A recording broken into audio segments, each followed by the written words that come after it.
Change times in Sligo. Aidan Devaney replaces Philip Green, who was the county's netminder for the last 10 years. James Kilcullen and Brendan Egan have played championship for two other teams, Mayo and London, while the side's most experienced campaigner is Martin Breheny, playing his 44th championship match. Opponents Galway make two changes from the team which won easily in London. Johnny Dewan is now an absentee, and Angus Tierney of Tuam Stars takes his place. And another late change forced on the tribesmen. James Kavanagh out with hamstring trouble, replaced by Damien Comer.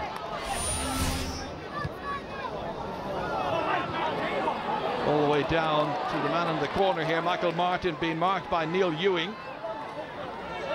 This is Keelan Coley. Back out as far as Shane McManus. Now David Rooney. Sligo's first attack. Galway went close earlier on, in as far as Kelly. David Kelly, tricky angle for him, and that's gone over the bar. Fine score in the second minute of this match, scored by David Kelly, opening point of the game.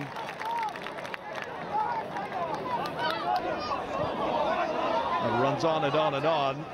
Gareth Bradshaw with some work to do here, pursued by James Kilcullen. So this line ball is going to be hit by Adrian Maron, scorer of 2-6 against Galway 2 years ago in the championship.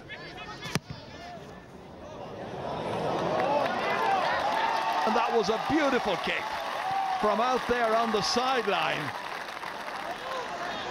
Quick ball, quick ball, quick ball, quick ball, Eddie Hoare. Very deep out there, leaving a two-man inside forward line. Once again, it's Lundy. Galway trying to reach a first Connacht final since 2009. This one is kicked brilliantly and kicked over the bar. Nice score by Danny Cummins. His first point, and the teams are level for the second time. 4 points apiece. That's touched down by O'Corrine again. And again, Galway doing well in midfield. Picked up here by Shane Welch. Shane Walsh striking her with the left. And beautiful connection from Shane Walsh. He's a wonderfully gifted footballer, tremendous attacker. His first point of this match, and it's Galway who lead by 5 points to 4. Goalkeeper has already tried to kick out short on one or two occasions, this time belting it down there. Once again, Galway have the numbers there, but it's stolen by Pat Hughes. Johnny Martin now. Shane McManus booting it into the corner. David Kelly has gone across from left to right. Neat transfer. McManus hitting it, and McManus putting it over the bar. It's a lovely score by Sligo. Didn't look all that promising from the kick out originally.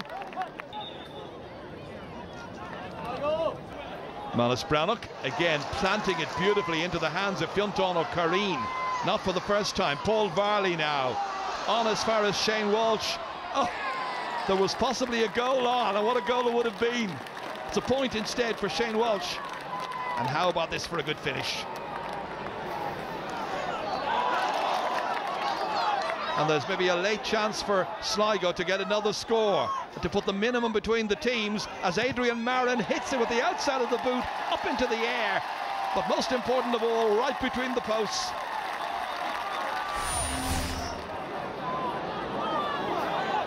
And it's Tom Flynn who takes it from O'Corrine. Flynn, wonderful run, and he gets a favourable bounce and might set up a goal chance, and the goalkeeper saves brilliantly. Oh, it should have been put in the back of the net. Look at that there by Tom Flynn. Should have lost it, didn't, and a really good save by Devaney. The last time these two counties met here at Markievicz Park, it was a replay of the Connacht Championship, and the David Kelly goal was so important for Sligo on that occasion. They could do with something similar now, but they're under pressure from Shane Walsh. Hitting it with his left. Oh, off the post and over the bar. A fifth for the wonderfully talented player who's playing in just his second championship match here of this season. Brilliantly done.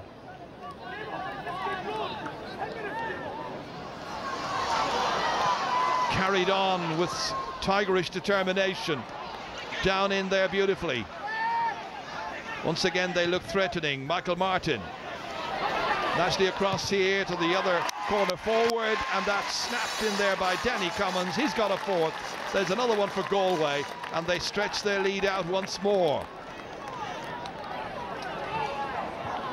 Sligo were able to pick this one up and attack with some threat. Johnny Martin. Mark Breheny. Back into the centre here towards the substitute Kevin MacDonald. And a first opportunity presenting, and that one has gone over the bar. Kevin MacDonald, but he's reduced the arrears. They're back within 4 points of Galway. Manus Brannock. That's Eddie Hoare, who came way out to gather. Thrown in here as far as Gary O'Donnell. Back once again to Flynn. Picked up here by Welch. Shane Walsh knocking it ahead. Held on to somehow by Damien Comer. Back onto his right, in there as far as Shane Welch once again. Getting away from Kilcullen. Well blocked. Back out it comes, however. And it's Damien Comer with the final effort. And it raises another white flag for Galway. Comer's first point in championship football. Paul Conroy. And there is the final whistle, and it's Galway who end a long, barren spell and get back into the Connacht final. Their first Connacht final since 2009, and it finishes at Markovich Park. Galway the winners. Final score, Galway 16 points, Sligo 11. A short period after the second half, at the start of the second half there, they just took over for about 5 or 10 minutes, and they scored 3 points that was unanswered, and that put them into the lead, and we never really regrouped after that. You know, coming up here we were very wary, very nervous at coming into Markovich, trying to play, you know, a team that we haven't been able to beat in a number of years. So we're very happy to come up by 5 points, and as you mentioned, in the second half kind of managed our way through it and showed a good bit of maturity, so we're happy with that.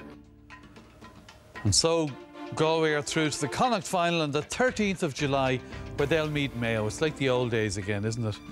Well, Kevin McSay, you played in a couple of those finals between Mayo and Galway. You were impressed, you were at the match, you were impressed with Galway yesterday. Absolutely, and just listening to Alan Mulholland now, 24 hours later, he's put his finger on it for me. The way they managed it. It was game on at half-time.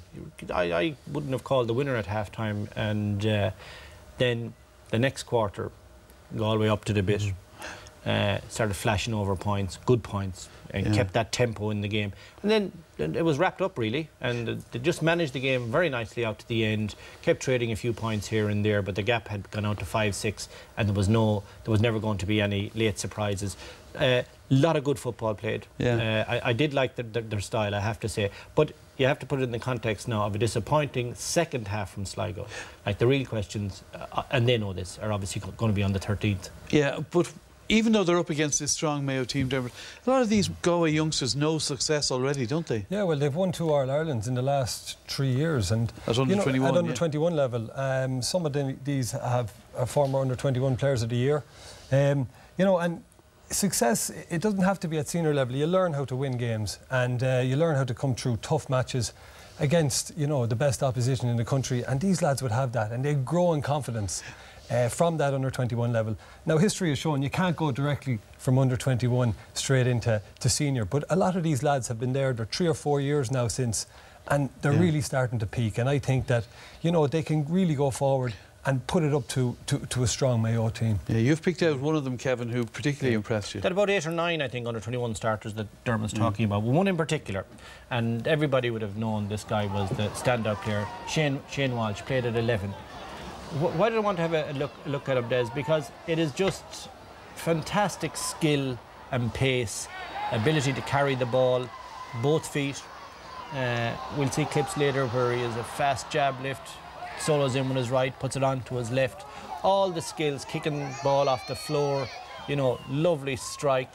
And that's his right foot. And then he turns over later on and, you know, catches the ball. This is the one actually in particular, this little flick. Just here now. There you go. And off he's on his bike. Lovely solo, getting away from the cover, making yards all the time. Very comfortable on the left over. When Galway produce for whatever reason, a top-class forward in the he's usually of national standard. Now, he's very young in his career. He's only, year 2 or so, I would say, of his senior career. And, when he had 70 minutes on Cullen Boyle in a few weeks' time, he'd know a lot more about life at senior level, I imagine. But he has all the tools. He's showing the potential. And in time, the point Dermot was making, they should go on and develop into very, very good senior players. Well, going into that match against Mayo, they have a good platform in midfield, Galway. Yeah, they do. Probably for the first time in a number of years. I mean, Fintan O'Curran and Tomás Flynn have both played together for a long time. And when you're looking for midfield partners, you want someone who can catch a ball and you want someone who can attack. And if we look at Fintan there, I think he won 8 clean possessions throughout that game, and that's fantastic. That's a huge amount. And then, on the opposite side, you have Tomás, who was driving forward, can link up well with the full forward line, and that's exactly what you want. You have to have that blend as well. And the other thing about these two lads is that they've played together at under 21 again, so they know each other. So there's almost a telepathy there where one can stay back, the other can go forward. And here again we see Flynn, after a brilliant run, sets up a great goal opportunity, but apart from a great save, it should have been in the back. He didn't foul the ball there over his head. Well, no, he didn't. He let it hit the ground before he took it up again. But the point is that Galway now have a midfield. They didn't have a midfield, I'd say, since Kevin Walsh and Sean O'Donnell, and I knew we were at the wrong end of that back in '98 and 2000. But maybe Joe Bergen over the last number of years, but he tended to go out of midfield, maybe up to half forward. But now they have a real strong midfield, possibly some of the envy of the county, and they can go forward and really put it up to the O'Shea brothers in a couple of weeks' time. OK, and of course, the other area you've been looking at ahead of that game is Galway's attacking unit. Yeah, well, it wasn't all about Shane Walsh. The 16 points that Galway got came from their forwards. That's always a nice thing to reflect on. There's no wing backs or cornerbacks coming up. And none of that fancy stuff, they're pacey. Cummins was coming off his marker exceptionally well. Lundy is very comfortable on the ball. Like, their half-forward line, to me, were very comfortable. Move the ball fast. Now, they want that quick tempo in their game, and they're going to need it because they're physically not as powerful as a lot of forward lines. Eddie Hoare would be kind of a pillar, we'll say. He would be a target man, but not a traditional one. Like, they're young and they just haven't filled out, as it were. So they need fast frees, they need fast sidelines, they need the ball flying on a hard side. And they were very impressive. I have to say, 16 points. It came from their forward line. The other thing is as well, sorry, they have, James Kavanagh there, who pulled the hamstring, and I know James well. He can really turn it on. Sean